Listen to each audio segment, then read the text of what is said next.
Q&A Review, print speaking to the blind, celebrating 40 years of audio newspaper production. Welcome to this week's edition of the National Podcast, recorded at the Bishop Briggs Media Centre by our amazing volunteers. You can get in touch with us via Facebook, Twitter or Instagram using @Q&A Review, that is @ CUEANDREVIEW. You can also contact us directly by emailing information@cuenreview.com. That is INFORMATION @CUEANDREVIEW.com, or by calling 0141 772 3976. That's 0141 772 3976. From the National, Sunday, 15th September 2024. From the news section. England could be kicked out of Euro 2028 over football bill, UEFA says. This article has been written by Xander Elliards. England could be kicked out of Euro 2028 over the UK government's plans for an independent football regulator, UEFA has warned. The footballing body, the Union of European Football Associations, raised concerns that an independent regulator could constitute government interference in sport in a letter sent to Culture Secretary Lisa Nandy and leaked to the Times. UEFA General Secretary Theodore Theodoridis wrote there should be no government interference in the running of football and that an independent regulator could lead to England being excluded from UEFA in the worst-case scenario. An exclusion would mean English clubs would no longer be able to compete in the Champions League and other UEFA competitions. The Times reported that in the letter Theodoridis has warned against plans to place the new regulator in control of English football top 5 leagues, saying the game's independence was a fundamental requirement. However, the UK government's Department for Culture, Media and Sport, DCMS, have insisted that the plans for a regulator will not jeopardise England's participation at Euro 2028. A spokesperson said, the Football Governance Bill will establish a new independent football regulator that will put fans back at the heart of the game and tackle fundamental governance problems to ensure that English football is sustainable for the benefit of the club's communities going forward. The previous Conservative government failed to get its football governance bill through Parliament due to the calling of the general election in May, but Labour committed itself to the plan in its manifesto. The PA News Agency reported that the DCMS will respond to the letter shortly and that there have been no previous concerns raised by UEFA, which has been engaging alongside the Football Association with the new government over the development of the bill. Campaign group Fair Game, which has long been calling for an overhaul in football governance, dismissed UEFA's letter. Fair Game Chief Executive Neil Cooper said, the DCMS have been over this ground 100 times. This is nothing short of a scare story. With 58% of the top 92 clubs in England technically insolvent, annual losses of £10 million a year in the Championship viewed as a success, football is an industry in desperate need of financial reform. The government should not be derailed by such nonsense. This article has been written by Xander Elliards. From the National, Sunday, 15th September 2024. From the news section. How a 16-year-old asylum seeker was treated like an adult. This article has been written by Karin Goodwin. Jenny was only 12 years old and still in Vietnam when her grandmother, who raised her, died of cancer. It was not her first experience of loss. Every year on Jenny's birthday, they would light incense and her grandma would tell her stories about her mother who died in childbirth. My date of birth was impossible to forget, says Jenny. After her grandmother's death, Jenny's life became controlled by gangs. She was forced to sell lottery tickets to work off alleged debts. When she ran away, she ended up with yet another trafficker and faced brutal treatment alongside other children. At 16 years old, she was put on a plane for Europe and after trekking for days, forced on a small boat across the channel. Traffickers did not tell her where she was going. I hadn't had enough food or water for a long time, she remembers. On the boat, I passed out. On the English south coast, she was processed by Home Office officials who, based on her appearance and demeanor, said she was 6 years older than she claimed to be. I was so tired, so exhausted that I didn't understand what was happening, says Jenny. Eventually, she was taken to a hotel. The next morning, she says she was accosted by a man in the street who had a photo of her taken by her traffickers back in Vietnam. He put her in a car, threatening her with a knife, and she was driven to Scotland. There she was forced to work in a house growing cannabis and told she would be killed if she did not obey. Finally, she says, she was able to escape running for hours until she encountered police. Officers took a statement and called social workers, but when they realized her official UK date of birth, they told her she was an adult and hotel accommodation was arranged. I felt scared in the hotel, so I didn't really come out of my room. She explained staff would bring food to me, but I didn't want to eat it. She still has nightmares, support workers report. She cuddles a stuffed animal at night. She told them she wished she was with other young people or a foster family. Staff called the council to reassess her age. It took more than a month and the intervention of lawyers before two social workers arrived. After just one encounter, they also decided she was an adult. But her lawyer, Farida El Falah from Just Right Scotland, told the Ferret that she found Jenny's testimony completely credible. She has always been consistent about who she is and what has happened to her, said El Falah. Everyone who works with her, who knows her, believes her. The law firm challenged the council, which then carried out a full age assessment. Again, Jenny's age was rejected, but an independent age assessment has since been commissioned by El Falah, which found in Jenny's favor. The lawyer is now looking to have the findings re-examined by the courts. Meanwhile, Jenny still feels at risk. I feel so stressed and cry all the time, she says. I just want them to accept my age and let me live as the person I am. This article has been written by Karen Goodwin. From the National, Sunday, 15 September 2024. From the news section. John Swinney hails Indie generation as young Scots back yes in poll. This article has been written by Xander Elliards. John Swinney has said that the independence generation of young Scots could lead the country out of the Union after a poll showed huge support among under 35s.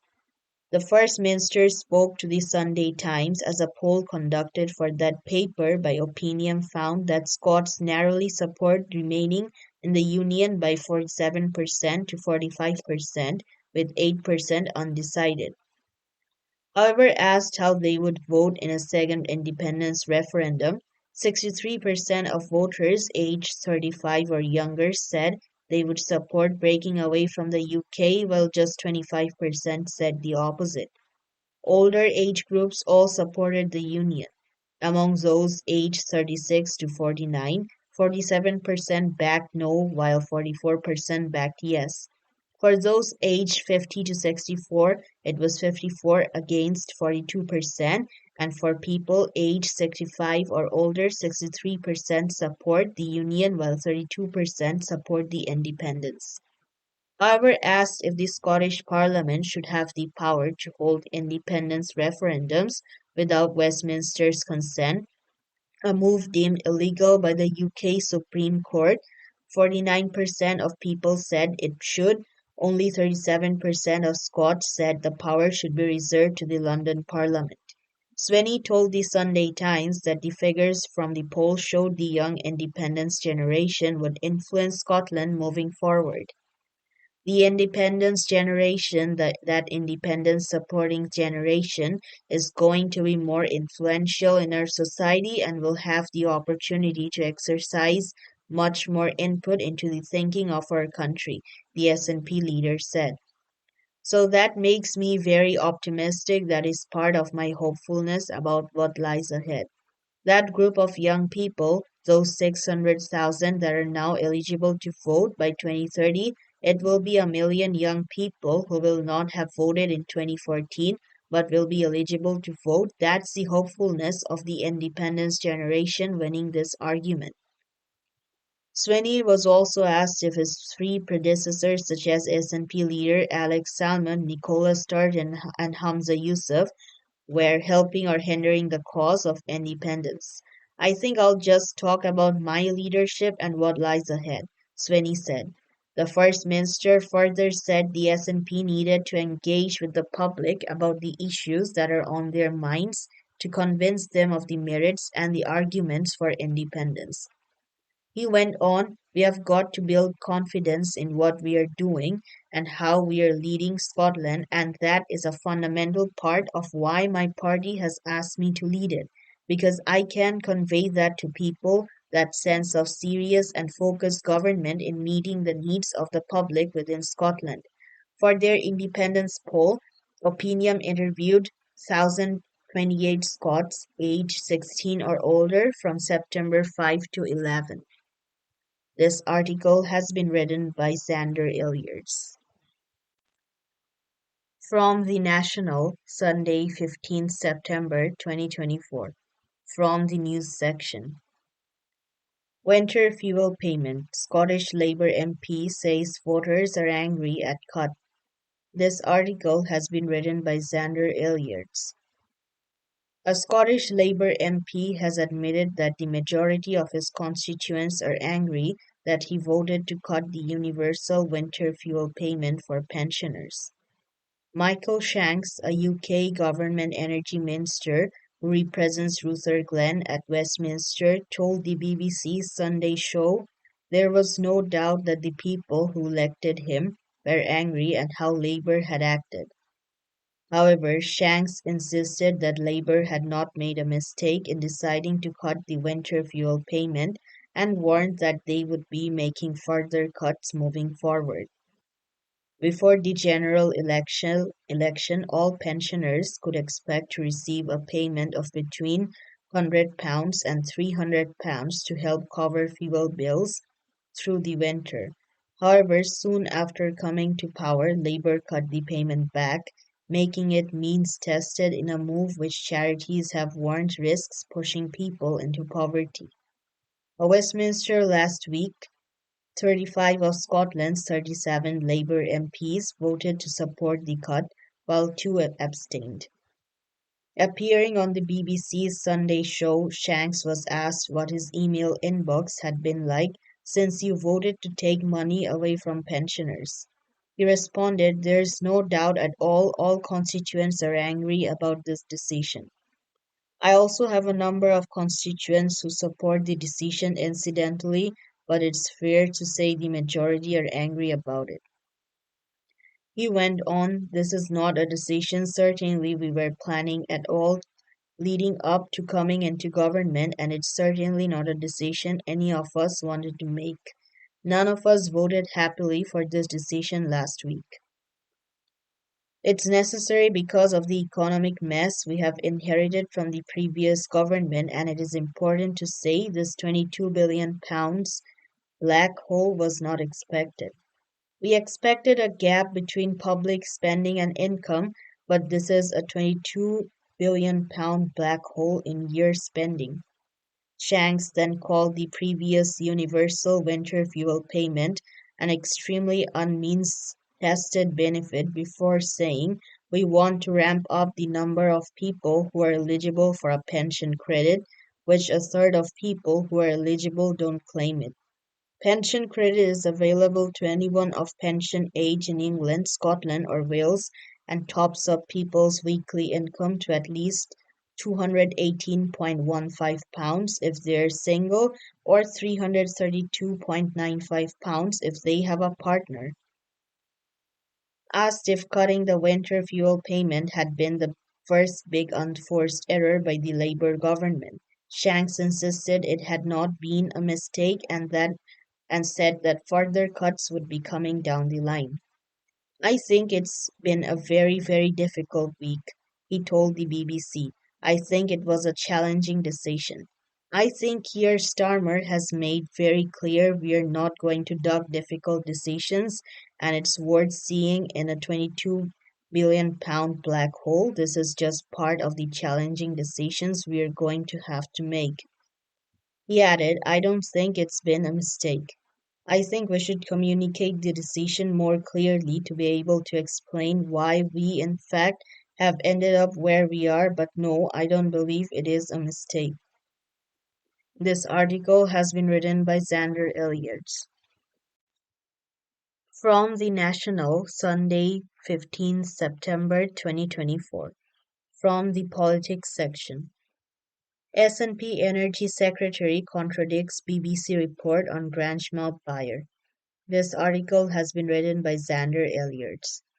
The Scottish Government has no idea who the prospective buyer for Grangemouth oil refinery is, the Acting Energy Secretary has said despite BBC reports to the contrary.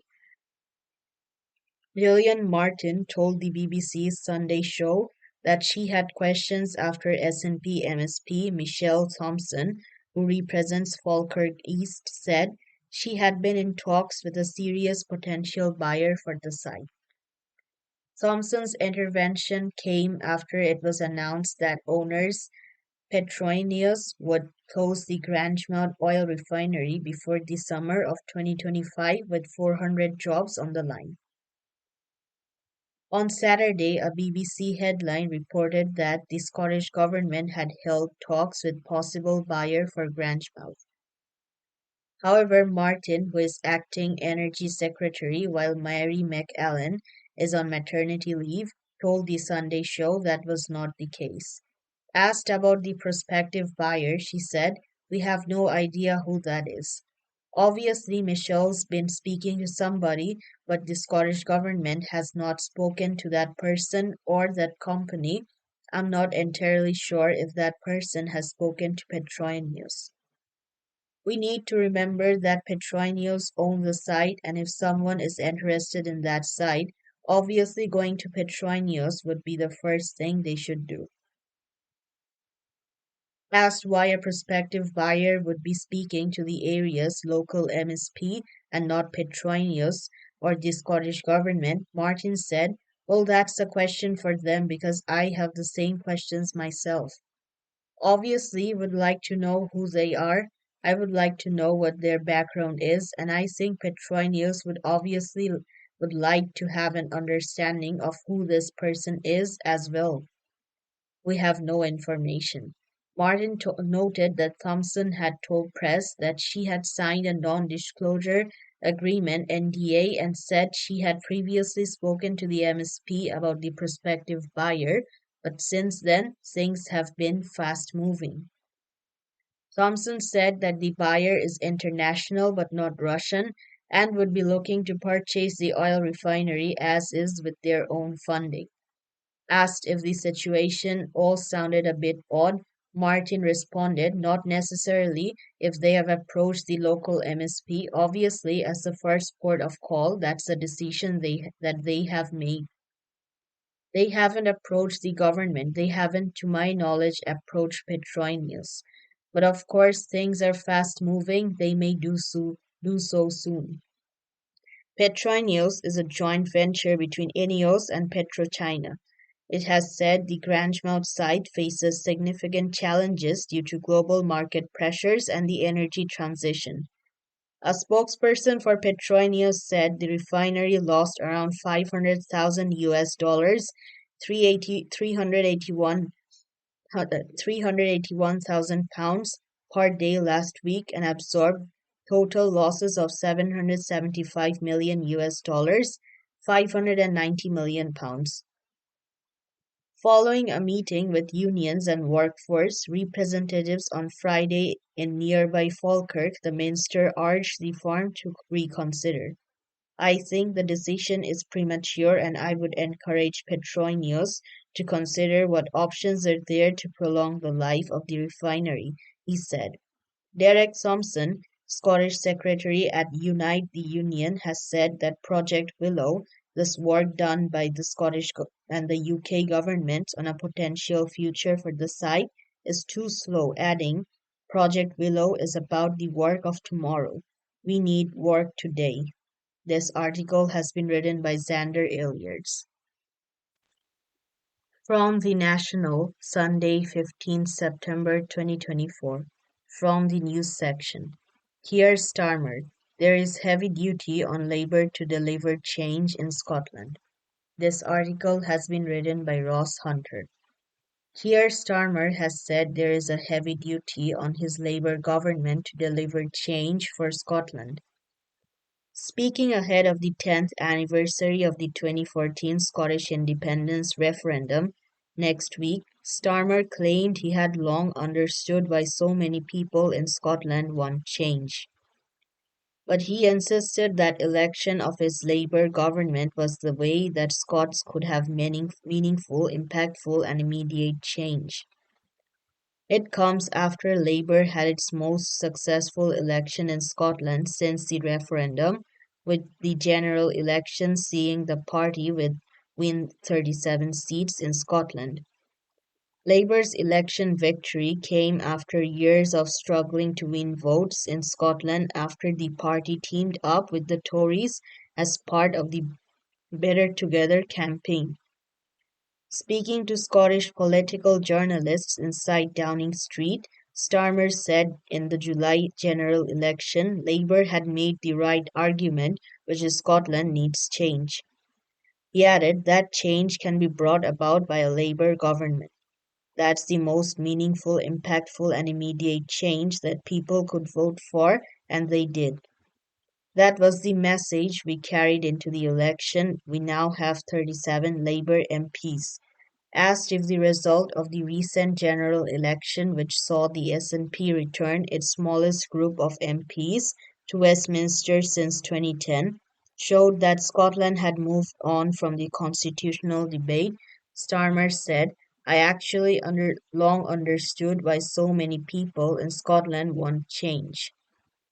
However, he said to deal with this desire for change, Labour has to deliver the future by making sure we deliver a changed Scotland. The Prime Minister said, I think that is the change with this general election. That puts a heavy duty on this Labour government to deliver the change that we promised, and that is why we are doing the difficult work now.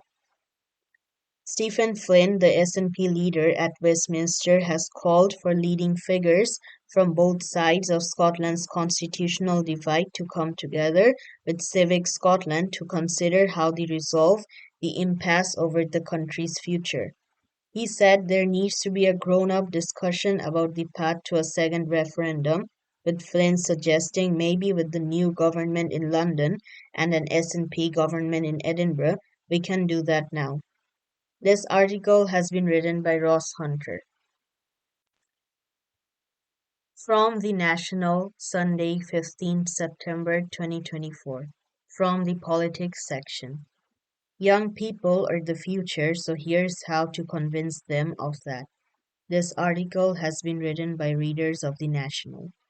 The striking observation from watching the first part of BBC Scotland's Salmon and Sturgeon, a troubled union, was the youthfulness of those I saw, both active and aspiring MPs and our SNP supporters. This caused me to reflect on Karen Adams' article in the National's Tuesday edition, where she made a point that young people are a key part of our winning, yes, strategy. I totally agree and have only two criticisms. The first being, I would say, they're the key, not part of, and secondly, I do not recognize the circumstances where she says young people in the movement have their opinions shut down. In my many years in the party, I have not seen nor heard of this happening, quite the reverse, if anything. Those two issues aside, Karen makes the critical point. There is no future for the SNP nor the movement unless young people get actively engaged. That is needed now. It is their future that those like me, a member since 1971, are striving towards. We want to achieve independence for a future where Scotland can free itself from the colonial economy it has today and develop like any normal country, to use its vast resources to create well paid jobs in every region for our young people, our children and grandchildren, and not for the City of London and Southeast England, neither of which has ever experienced the trauma and dislocation of deindustrialization inflicted here and in the north of England by Thatcher and her Tory Eton posh boys. We can expect no change under Sir Keir Starmer and his fraudulent Labour Party. Karen is rather short on ideas as to how get that engagement, though that is not a criticism. I have long thought about the issue myself, having two now middle-aged daughters. I have often asked them why they don't get out on the streets. Answers range from too busy making a living or got the children to look after and don't have the time, or worse still, didn't we always have a Scottish Parliament, and worst of all, Dad, but you'll deliver it, won't you? The last answer is very telling. Collectively, they appear to believe that independence will happen. How else do you account for support in their age group being the highest across all cohorts, but yet they don't play an active part or attend rallies in numbers required to, as Karen states, prove visible and undeniable support? I believe a lot of young people just do not see politics as of interest and don't get it. When I say that, I mean they just don't get the link between their lives and how politics affects them from the moment they get up in the morning until they go to bed. That's what politics is. It's the way we as a society live our lives and what we aspire to, how we care for each other, and all for what we would hope is the common good of our fellow citizens. That is the definition of a society. I acknowledge they are busy. Young people have much to do to navigate their lives and those of their family. Politics for them may seem to be a nice thing to have, but they need to realize that it is their turn to take the cause forward. Dad is just not going to be able to take care of it much longer. I hope Karen is right that Gordon McIntyre Camp, GMK pictured, and his focus on a citizens' convention might engage our youth. I attend his online consultation, and you guessed it, no one seemed to be under 50, and very few were under 60. I therefore remain skeptical. So how do we change? Firstly, accept the reality. S&P branch meetings are currently for the over 60s. Indeed, looking at the Salmon and Sturgeon program, I believe these are the same ones young people saw from the 1970s, still doing their collective best but somehow failing to engage a new generation in the cause. Likewise, while not in attendance, the view I got online of the S&P conference attendees was similar. Hardly anyone appeared to be under 50. On attending a number of all under one banner marches, it was noticeable that the S&P contingent was about twice the average age of the Scottish Greens. Independence needs to be a movement, a compelling movement. I rather like Lorna Slater's quote of a green progressive republic. We, the movement, need a new compelling slogan. The SNP also need new leadership, younger leadership, as Kelly Given has said previously. Stale, pale, and male isn't going to motivate the young. Branch meetings are so ball-crushingly boring that it is unrealistic to expect attendance from the young cohort in the party. GMK's idea for a citizens' convention might be a way forward. To be successful, though, I believe to engage the youth of Scotland, we must find a way to create independence as a civil rights movement. This could be done by redefining our cause.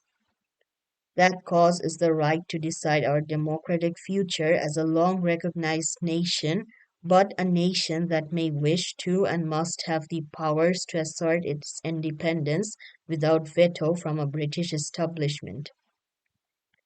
Salvo has some ideas on his aspect. In the interim, the current SNP leadership needs to bring forward bills in the current parliament to address popular issues like land reform, land tax, land value tax, put these to referenda for the Scottish people to endorse, creating a culture of referenda politics of participation like Switzerland. That culture would engage young people in active participation, bring back the deposit return scheme and gender recognition legislative program to likewise go to a referendum. Who cares if Westminster has already ruled them ultra vires? They have widespread youth support. These steps could be done today under devolution.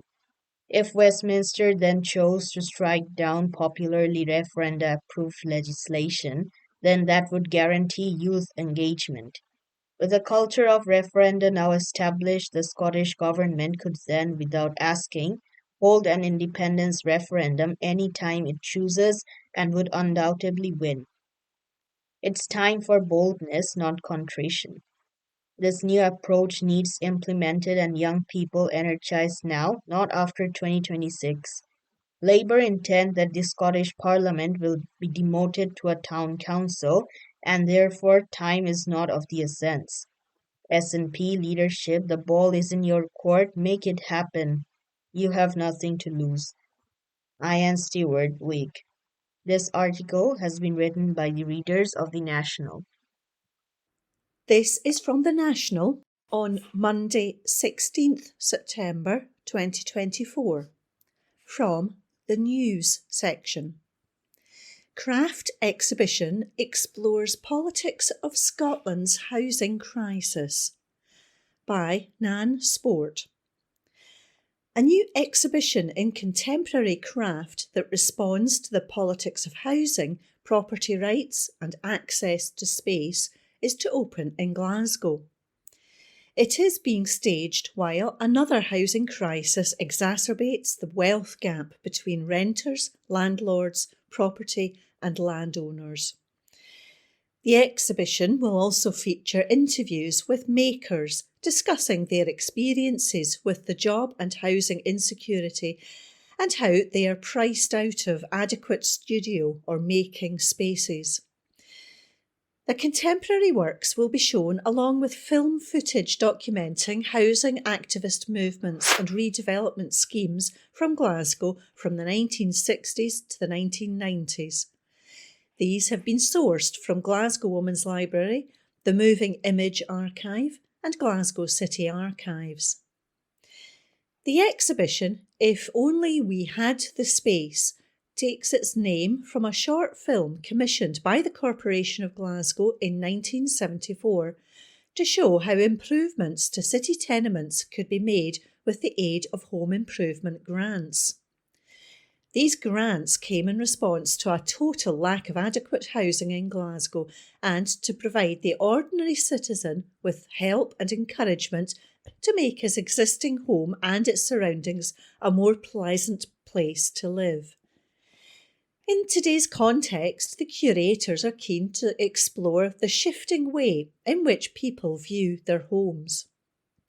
Textile designer Jenny Allison has created 2 tapestries which deal with her experience of tenement living, motherhood and societal expectations.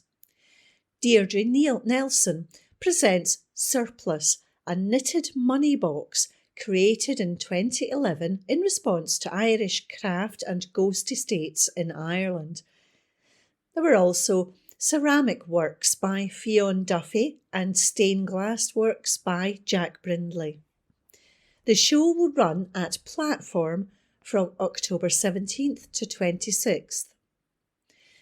Speaking on behalf of the curatorial team, Soisig Kairi said, "In a hyper-capitalist society, many artists and makers experience job and housing insecurity and are priced out of adequate studio or making spaces. Homes become the space where they create and produce work. We have been asking artists and makers, how does this impact or restrict what and how you create? Does it change how you inhabit or perceive your home? If Only We Had the Space asks the visitor to consider the blurring between personal and professional time when we work in a domestic space. Rent surges for studio spaces have made them unaffordable and therefore prevent makers and artists from having distance from their practice. The show is being delivered in association with Craft Scotland. That article was by Nan Sport.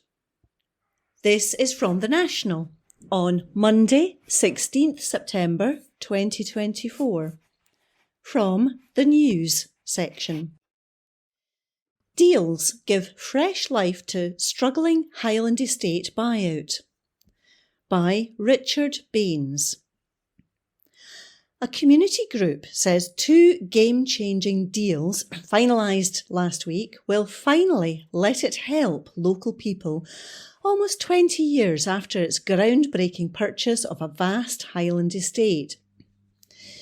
The Ascent Foundation, which bought the 44,000-acre Glencamnisp and Drumrunney estates north of Ullapool from the Vestey Meat Barons for £3 million using lottery and government grants, has faced criticism for failing to bring benefits to the community since the 2005 buyout.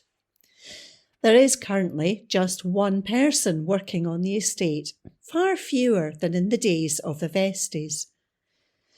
But the foundation on Thursday signed off on a deal with conservation charity the Woodland Trust for the organisation to create forests on the estate, and money from selling carbon credit from the trees will be split between the 2 organisations. At the same time, it has finalised details of an agreement with hotelier Nick Dent to lease Glencamnisp Lodge, the estate's main house. He will spend £1.5 million refurbishing the building as a boutique hotel and create 20 full-time jobs, as well as paying rent to the foundation. Foundation Chair Lewis McCaskill said the forestry scheme is expected to provide a 7-figure sum over the next 10 to 15 years. Cash from the scheme will allow the foundation to start new projects such as employing outdoor rangers, creating housing for people in the remote area around the village of Lochinver, and peatland restoration. McCaskill said the deals were a game changer and had been needed because volunteers from the community around Lochinver of just 600 or so people just did not have the capacity to make the best of all its assets. This is a win-win for us, he said. It's what we've been needed for almost 20 years. It allows us to start making a meaningful contribution and put something back into the community. The foundation bought the estate using £1.6 million from the Scottish Land Fund, at the time National Lottery cash £600,000 from Highlands and Islands Enterprise and £100,000 from government agency Scottish Natural Heritage, plus charitable donations. It was the first major buyout using the provisions of the Land Reform Scotland Act 2003 to force a landowner to sell to the local community. It later spent a further £250,000 of HIE cash and £700,000 big lottery money on a £1.5 million restoration of the lodge and ran it as a B&B and guest house. It was unable to make money from the operation and it closed in 2019. The foundation has carried out other work to benefit the community and environment, but nothing like as much as it wanted to, and it tried but failed to develop a wind turbine and hydroelectricity plant on the estate to get an income for its work. The Woodland Trust will take over management of about a sixth of the estate, establishing more than 7,000 acres of forest.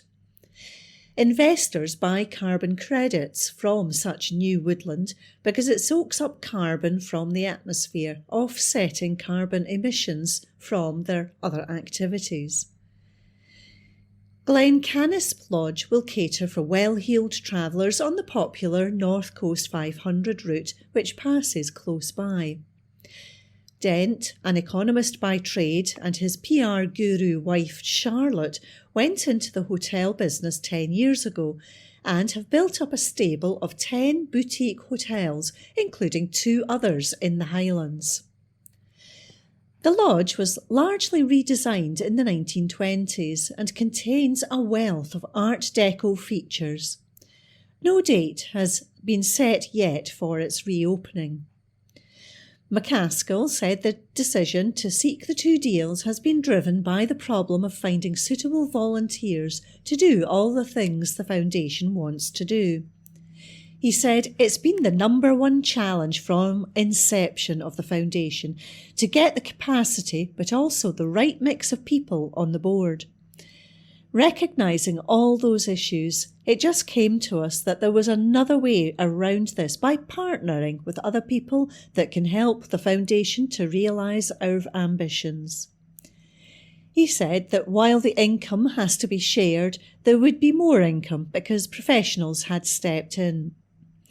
Our problem will be, how do we spend this money instead of where the hell are we going to get the money from next month, which is a lovely problem to have. That article is by Richard Baines.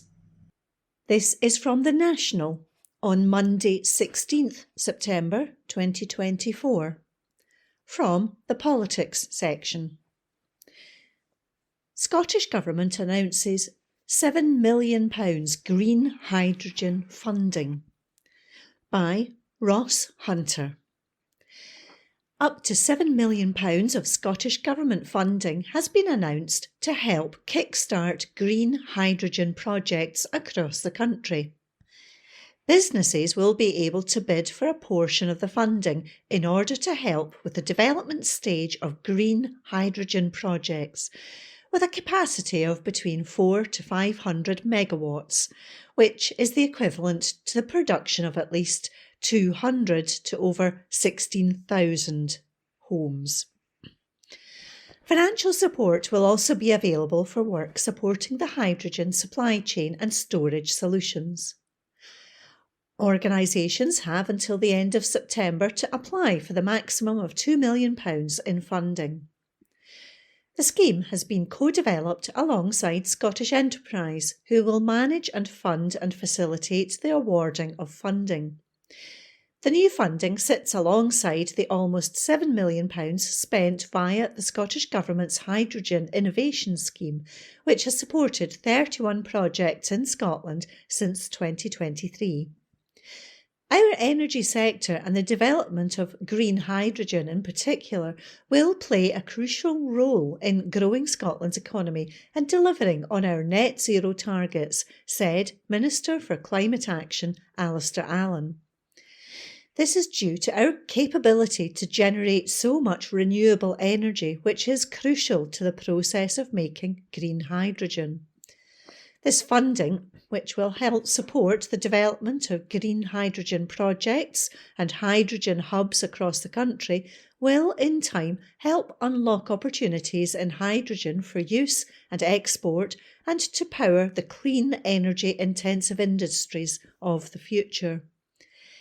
It demonstrates that Scotland is well positioned to lead the way in developing renewable energy in a way that delivers economic benefits, and it also shows our commitment to help grow the hydrogen sector, one of the 5 priority areas set out in our new Green Industrial Strategy.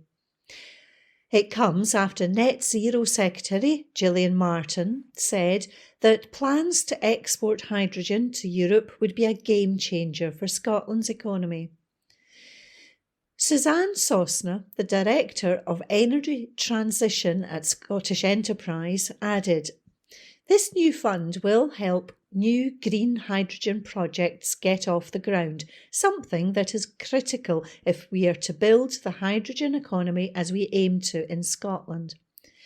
Renewable energy, including green hydrogen, has the potential to transform Scotland's economy, and Scottish Enterprise is fully committed to helping hydrogen production, storage and offtake businesses as a part of that. That article is by Ross Hunter. From The National, Tuesday the 17th of September 2024, from the Politics section. Diane Abbott. Keir Starmer has treated me as a non-person. Article written by Adam Robertson. Labour MP Diane Abbott has said Keir Starmer treated her like a non-person during a row over racist comments made about her. Comments made by Tory donor Frank Hester emerged in March, with Abbott saying she expected more support from her party.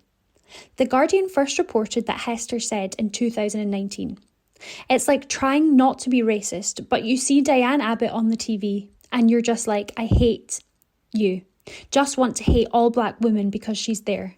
And I don't hate all black women at all, but I think she should be shot." Hester has since apologised for his remarks, which Abbott said left her feeling in danger, particularly given the deaths of MPs Jo Cox in 2016 and Sir David Amis in 2021. Abbott said Labour never reached out to me personally and did treat me as a non-person.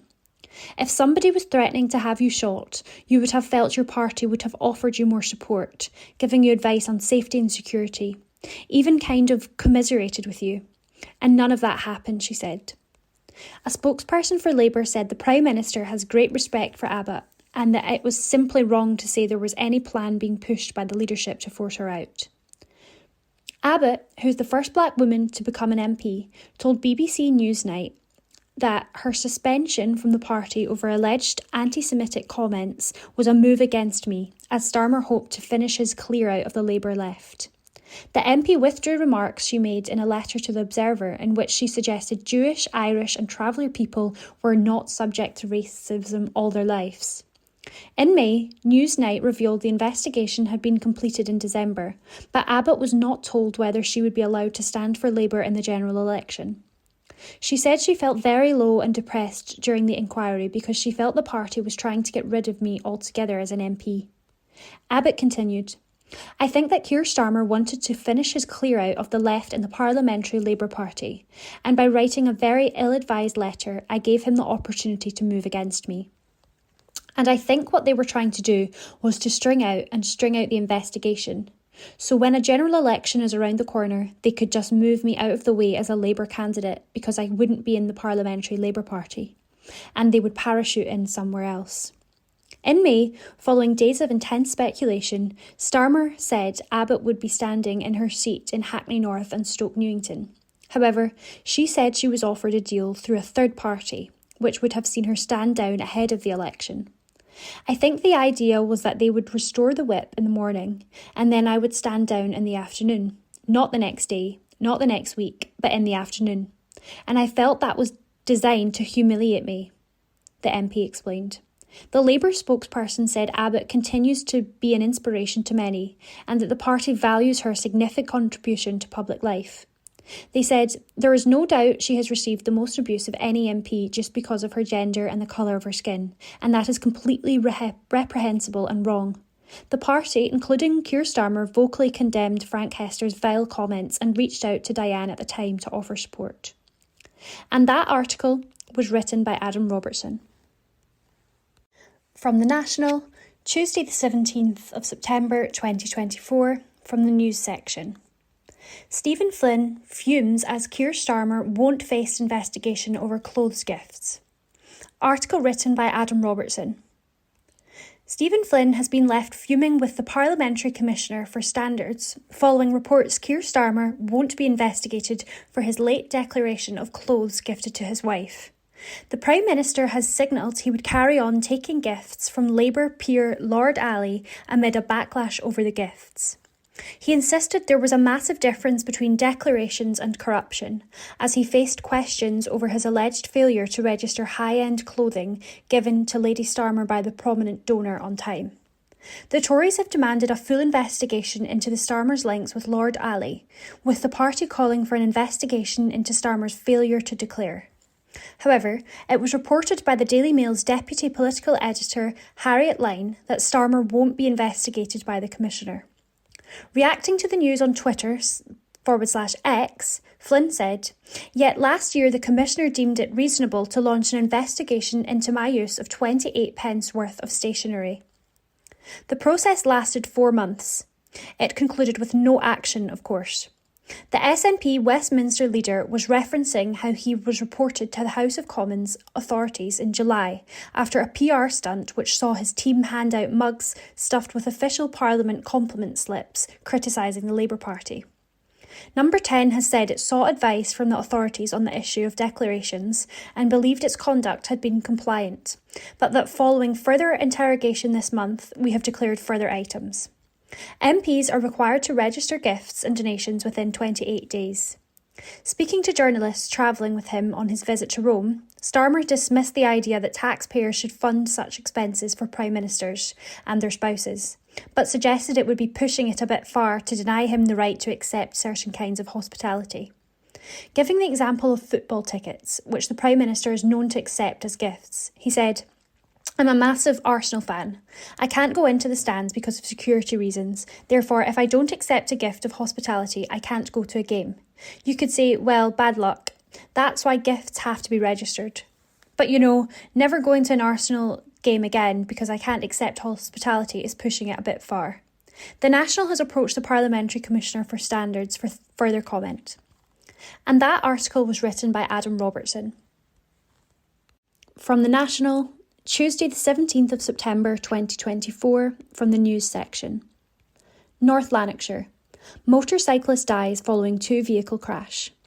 Article written by Alistair Ferguson. A motorcyclist has died following a 2-vehicle crash in North Lanarkshire as police appeal for information.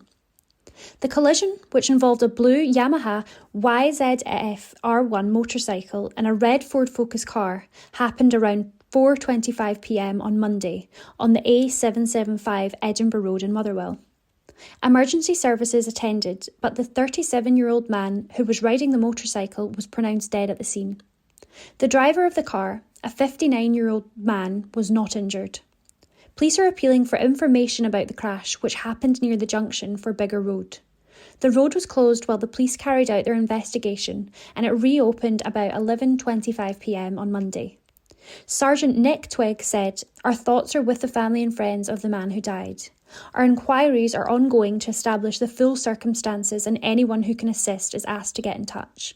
If you were driving near the area at the time and have not already spoken to police or have dashcam that could assist, then please make contact with officers.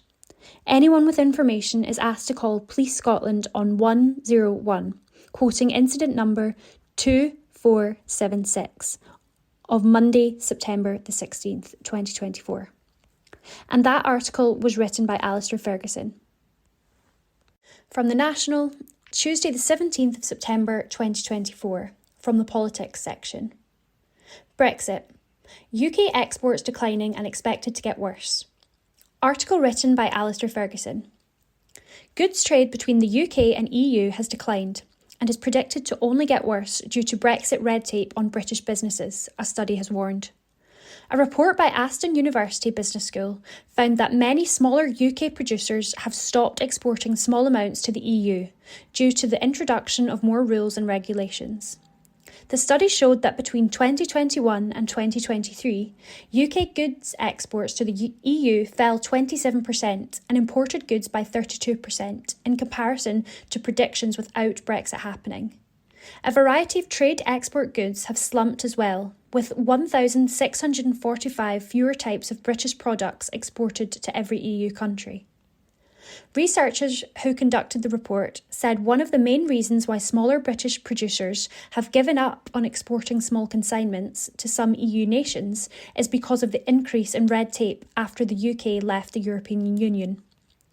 The service sector is not included in the report, which has performed better than most experts had expected since Brexit.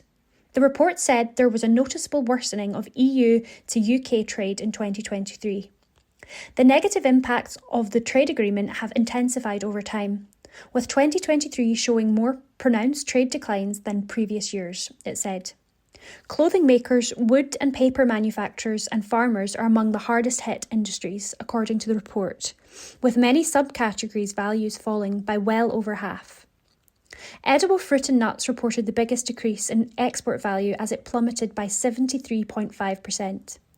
Trade with smaller and more distant countries in the EU has been the most affected, but a small number of sectors have proven to have weathered the post-Brexit storm, especially in terms of exports to bigger European economies like France and Germany.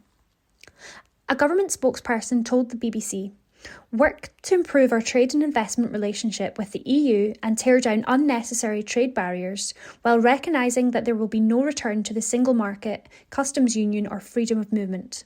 The broadcaster also reported that business representatives were invited by the UK government to contribute early ideas on resetting the trade relationship with the EU, with a focus on economic security. It has been reported that progress in improving trade relations between the UK and the EU is unlikely to improve until next year, when the new European Commission is firmly established, and the UK government has completed new industrial and trade strategies. And that article was written by Alistair Ferguson. From the National, Monday the 16th of September, from the Culture section, review: Chapeau Rowan delighted by fans' chant at Glasgow O2 show, by Gregor Young. On Wednesday last week, Chappell Rowan took to the stage of the MTV VMA Awards armed with a flaming crossbow that set the stage alight. By Sunday, she was at Glasgow's O2 Academy and, clearly unsympathetic to the plight of the city's struggling student flat developers, left the pyrotechnics and props at home. They would have been entirely superfluous. Rowan's stripped-down staging only helped her connect more closely with a fever-pitched crowd. And they were there for her. An opening of Phenomenon, Naked in Manhattan, and super graphic ultra-modern girl was followed by chants of Chapeau, Chapeau, Chapeau, F, asterisk, asterisk, asterisk, King, Rowan. "I've never had a chant like that," came the delighted response. Glasgow's also got to enjoy guilty pleasure. Europe enjoys this song more, the singer feels. It does have some of the silliness we seem to love in our pop. If you're a non-fan tagging along with a Midwest princess to one of the gigs on this tour, you'll appreciate the more low-key offerings on the set list, like Love Me Anyway and Coffee, or Picture You, as the mic stand adorns a wig while Rowan turns around it. Because of the rest of the night, it's full sing-along mode. Her debut album, The Rise and Fall of a Midwest Princess, makes up the vast majority of the set list, but even with yet to be released tracks like The Subway, though her voice still rises above it all at the key points. That's what the fans want, and that's what Rowan delivers. It's a concert that makes the case for venues of this capacity. This gig was booked in before Rowan catapulted to pop stardom. There's every chance, given who else has recently attempted it, that next time around she'll be shooting for the Hydro. And she'd need that staging to match that. But here, with the help of a tight band, the focus is all on the lyrics, and unrequited love is a theme that will never go far amiss. It's not a long set, and if you'd somehow scored a ticket just out of curiosity, you may be left a bit miffed with that. But there was plenty of quality for the quantity. These songs were made to be played live. The dress code for the night was Midwest Princess, and, tiaras aside, the singer herself and gig goers seem to have settled in camouflage for that. Amid all the dramas that go with the soaring celebrity status Rowan is experiencing right now, it felt a fitting choice, leaving those troubles behind to do what she does best for a crowd that remembered why they fell in love with her. And that review was written by Gregor Young. From the National, Tuesday the 17th of September, from the Culture section, The Joker. New York Times issues correction after blunder about Scottish kilt by The Joker. The New York Times, one of the United States papers of record has issued an embarrassing correction after apparently just learning about how many Scotsmen wear their kilts. In a report on the best and worst moments from the 2024 Emmys, Scots got a fair shout after their success at the American Awards show. Richard Gadd, the comedian behind the Netflix smash hit Baby Reindeer, and Alan Cumming, the actor and host of the US version of The Traitors, both picked up gongs for their TV work over the last year. The two Scotsmen were also both noted by the New York Times for their fashion sense after both attended the ceremony in kilts. It was a fortuitous night for Scots rocking kilts, the US paper wrote. It then noted that Cumming had been wearing a black kilt over black pants, complete with a tartan sash, before moving on to Gadd.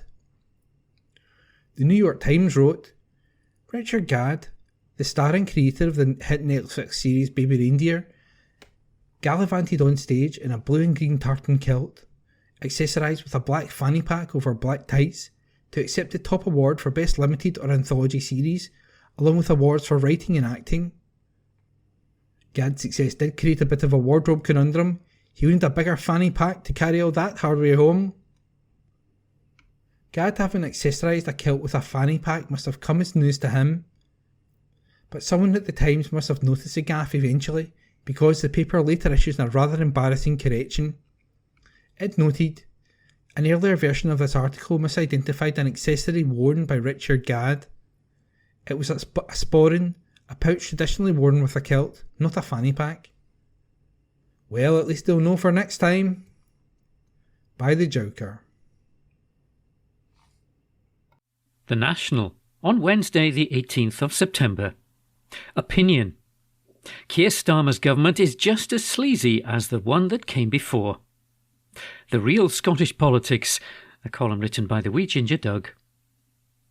The Labour Party spent much of the past 14 years fulminating about Tory sleaze, yet it's only taken 2 months for Sir Keir Starmer's Labour to be unmasked as being every bit as sleazy as their Conservative predecessors. Keir Freebie Starmer has been outed as a serial recipient of freebies from rich businessmen who have apparently decided to shower the Labour leader with gifts worth £76,000 since 2019, out of sheer generosity and the kindness of their hearts. Last week it came to light that Mr Starmer had accepted a gift of designer clothing for his wife Victoria from Labour peer Lord Wahid Ali, which he had failed to declare to parliamentary authorities in due time. Mr Starmer subsequently made a late declaration of the gift. It's been reported in the Guardian newspaper that Lord Ali has donated £500,000 to the Labour Party since 2020, as well as giving Mr Starmer personal donations worth over £50,000. After Labour came to power following July's general election, Lord Ali was given a security pass to Downing Street, despite holding no position in government. When questions were raised about what on the face of it looked like cash for access, Lord Ali's security pass was revoked. Mr Starmer has refused to answer questions about who authorised Lord Ali's security pass, the reason it was deemed necessary to give him one, or who made the decision to revoke it, and why they did so. However, the Parliamentary Commission for Standards has announced that Mr Starmer will not be investigated for his apparent breach of parliamentary rules by failing to declare the gift within 28 days, as Westminster's Standards Office demands. The decision has not been well received by SNP Westminster leader Stephen Flynn, who was subjected to an investigation by the Parliamentary Commissioner for Standards over the alleged misuse of 28 pence worth of Westminster stationery. That investigation dragged on for 4 months and concluded with no action being taken. It was sparked when the SNP leader sent out mugs printed with the words, "Controls on family sizes. What's the point of Labour?" A cheeky reference to Labour's own merchandising, mugs with "Controls on immigration" emblazoned on them. The SNP mugs were sent to the Press Gallery in Westminster. The stunt was publicised on social media with a photo of one of the mugs on top of a House of Commons compliment slip from Stephen Flynn's Commons office, reading, "The Labour Party has a new range of mugs in production. They're made in China, just like Sir Keir Starmer's latest policy." A dig at Mr Starmer's refusal to abolish the 2-child cap on benefits. The use of the compliment slip in this photo was deemed to be a possible breach of parliamentary standards, serious enough to warrant a 4-month-long investigation. Itself arguably a serious misuse of Parliament's resources, while Mr Starmer's failure to declare a gift from a man to whom he'd given a security pass to Downing Street gets nodded through. You couldn't ask for a clearer example of Westminster's double standards. Mr Starmer has accepted gifts of clothing, tickets to see Coldplay, Taylor Swift and football matches. He signalled that he intends to keep on accepting expensive gifts from Labour Party donors, insisting that there's a massive difference between declarations and corruption. Speaking to journalists travelling with him on his visit to Rome, Mr Starmer dismissed the idea that taxpayers should fund such expenses for Prime Ministers and their spouses, but suggested it would be pushing it a bit far to deny him the right to accept certain kinds of hospitality.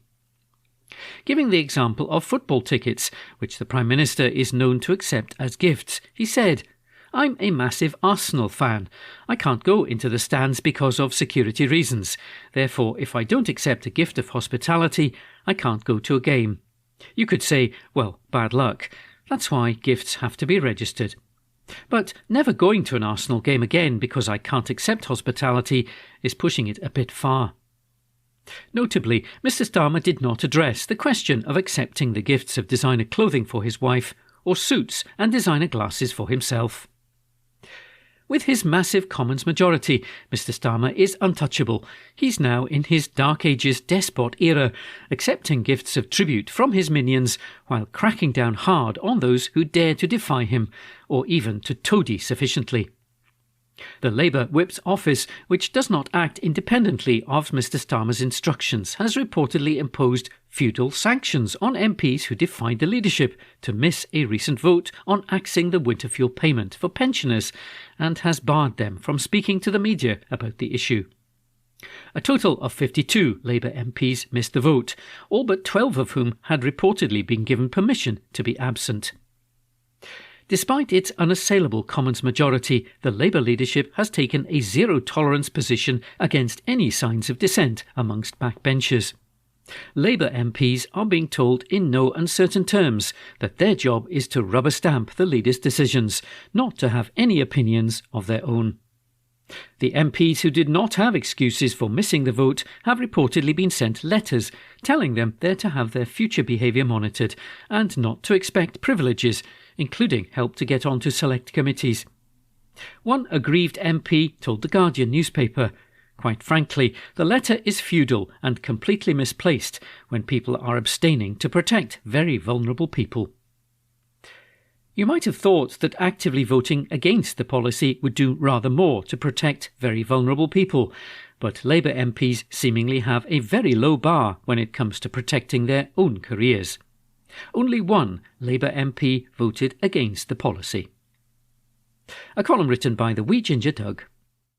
The National News on Wednesday the 18th of September. Pro-Palestine protesters disrupt arms industry fair in Edinburgh. An article written by Hamish Morrison. Protesters have disrupted an arms industry event in Edinburgh after accusing firms of being genocide profiteers. Pro-Palestine activists on Tuesday targeted a stall for the weapons firm Leonardo at the Society of Photographic Instrumentation Engineers Security and Defence Conference at the Edinburgh International Conference Centre. Leonardo, partly owned by the Italian state, is frequently targeted by pro-Palestine protesters over its ties with Israel.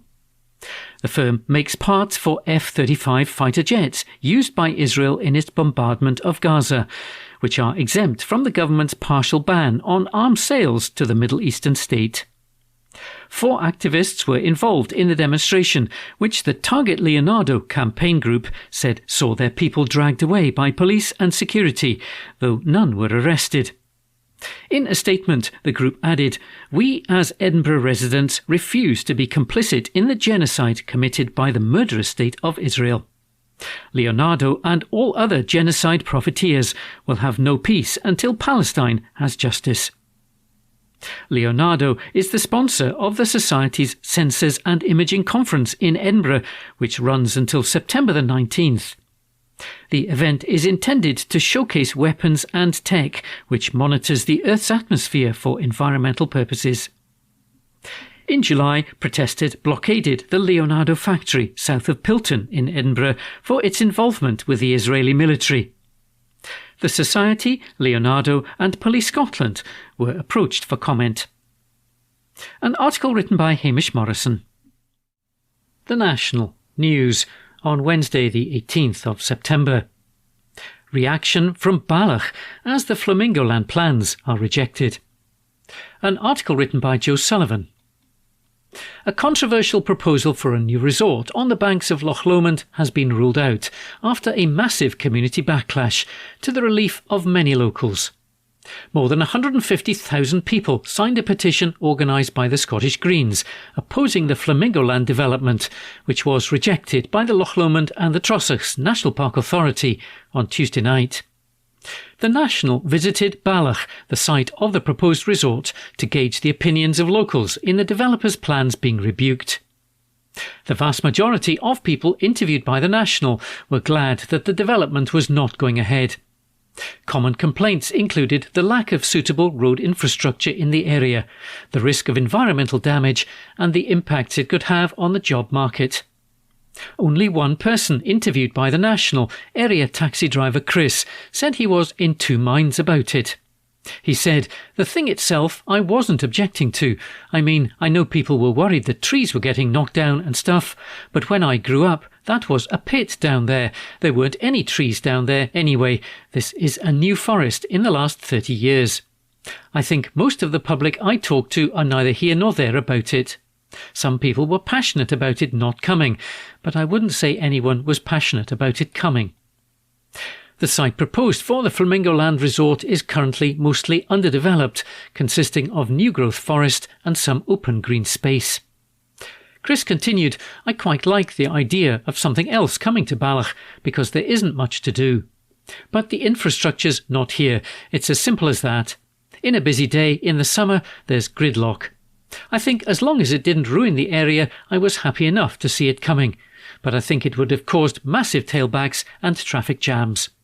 I think there would have to be infrastructure there first, personally." Several other locals who opposed the development shared that if the planned resort was smaller, they could have been amicable towards it. Others shared that they did feel some aspects of the project would have been beneficial, such as the redevelopment of the former Woodbank House Hotel, which is currently a ruin.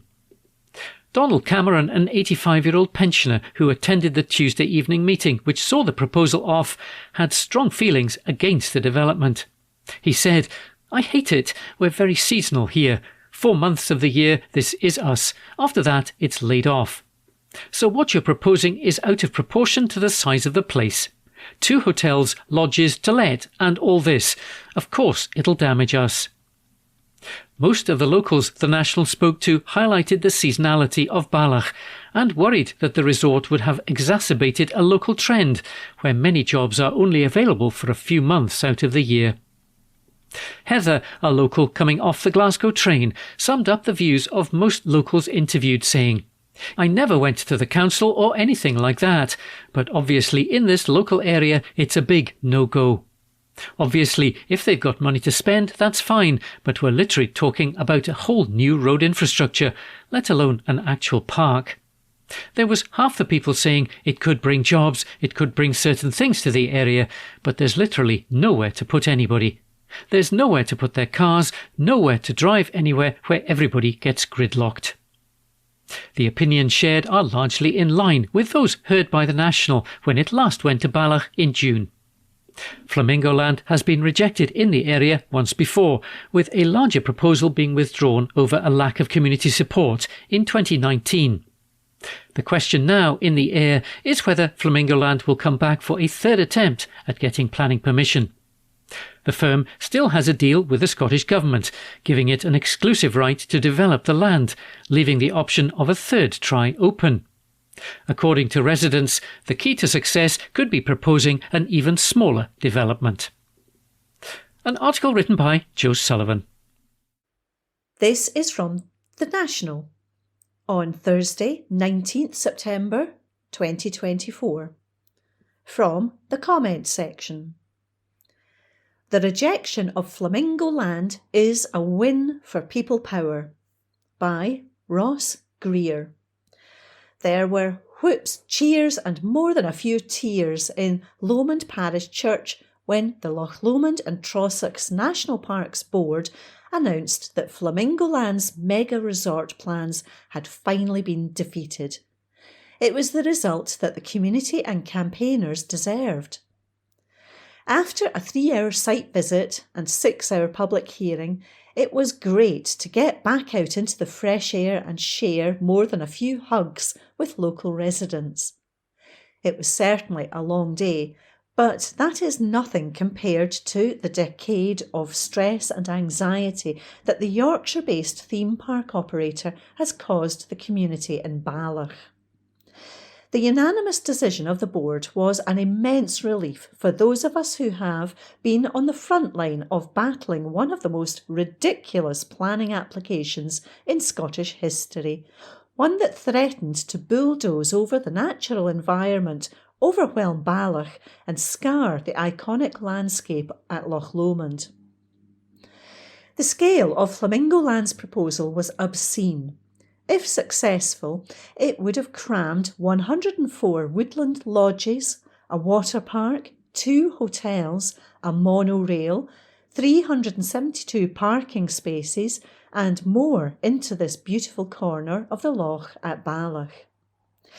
It would have been cultural and environmental vandalism. The developer's own traffic assessment estimated that it would add more than 250 cars an hour to local roads at peak times, doubling tailbacks and increasing pollution. It was no wonder that people, both locally and across Scotland, felt so strongly. The ruling and the jubilation that surrounded it were almost a decade in the making. It was 2016 when Flamingo Land first unveiled proposals for their garish mega resort.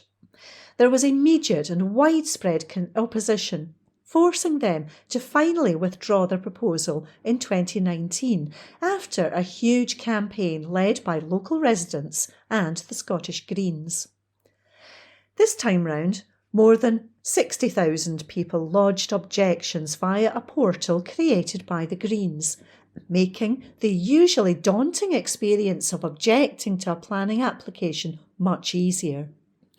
It became the most unpopular and widely opposed application in Scottish history. Many breathed a big sigh of relief when the proposals were withdrawn, quietly hoping that Flamingo Land had learnt their lesson and that was the end of the saga. But, like the villain from a cheap horror movie, they came back in 2022 to try the same thing all over again. They claimed to have listened, but their new proposal was every bit as bad. The same scale of mega resort on largely the same site, just rearranged and tweaked around the edges. But this time around, even more people joined our call. An unprecedented 154,000 objections were lodged via the Scottish Greens. If 154,000 people took the time to tell me I was wrong about something, I hope I would show some self-awareness. But not Flamingo Land. They dragged it out until the bitter end against a community exhausted but determined not to be worn down.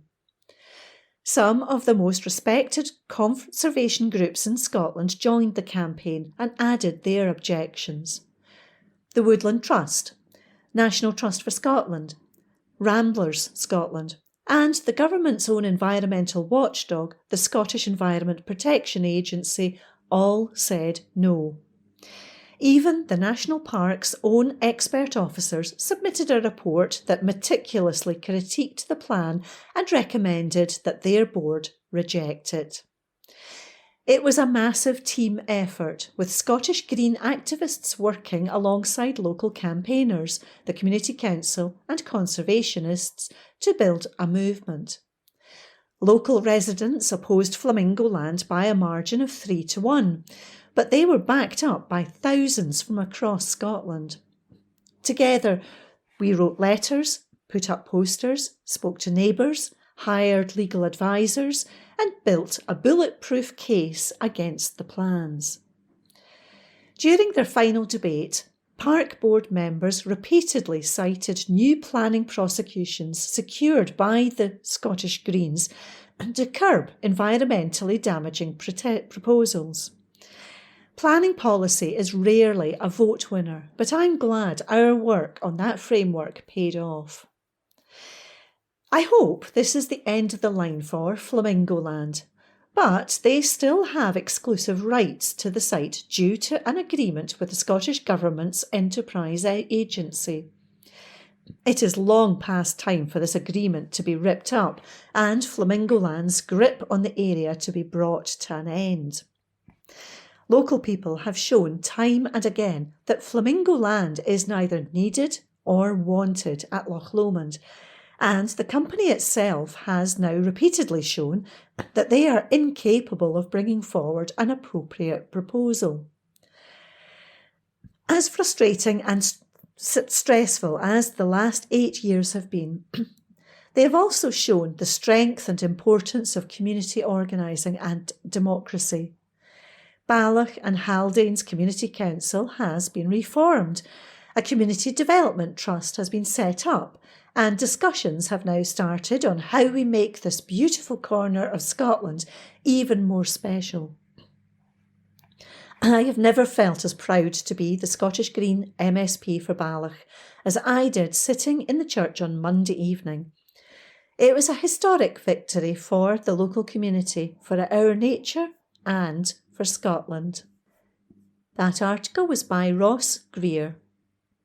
This is from The National on Thursday, 19th September 2024.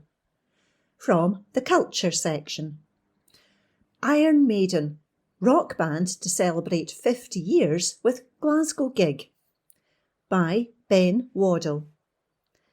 An iconic rock band are set to host a gig in Glasgow to celebrate 50 years.